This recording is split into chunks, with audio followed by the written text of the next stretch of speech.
السلام عليكم ورحمة الله تعالى وبركاته مشاهدينا الكرام. في خبر جديد، صدمة جديدة تهز أركان جبهة البوليساريو.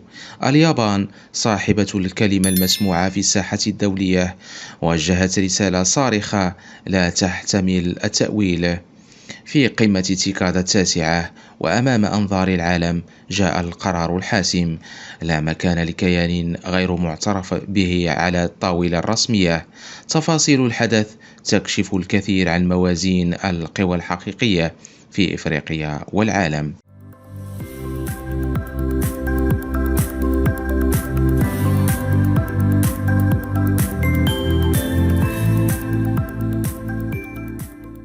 في تطور لافت خلال فعالية قمة تيكاد التاسعة باليابان، أقدمت طوكيو على استبعاد وفد الجبهة البوليساريو من المشاركة في إحدى الفعاليات الرسمية رغم حضوره إلى القمة بدعوة من الاتحاد الإفريقي.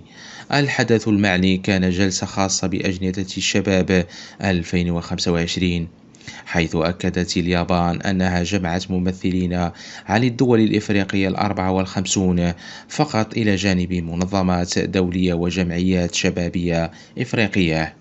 وبحسب المصادر الرسمية اليابانية، فإن البوليساريو لم يشارك ضمن التمثيل الرسمي، في إشارة واضحة إلى رفض إشراك أي كيان لا يحظى باعتراف دولي.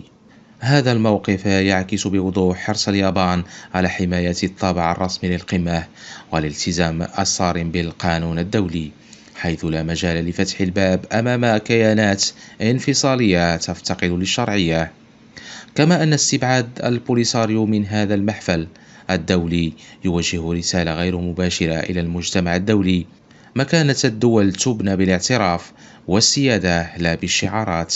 إذا مشاهدينا الكرام، قرار اليابان لم يكن مجرد إجراء بروتوكولي، بل رسالة سياسية قوية. قمة تيكاد التاسعة لن تكون منصة للتشويش، وإنما فضاء للتعاون بين الدول الإفريقية الحقيقية وشركائها الدوليين. فهل يشكل هذا الموقف بداية لعزلة دولية أكبر على جبهة البوليساريو؟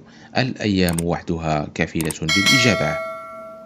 مشاهدينا الكرام، شكرا على حسن المتابعة، وإلى اللقاء.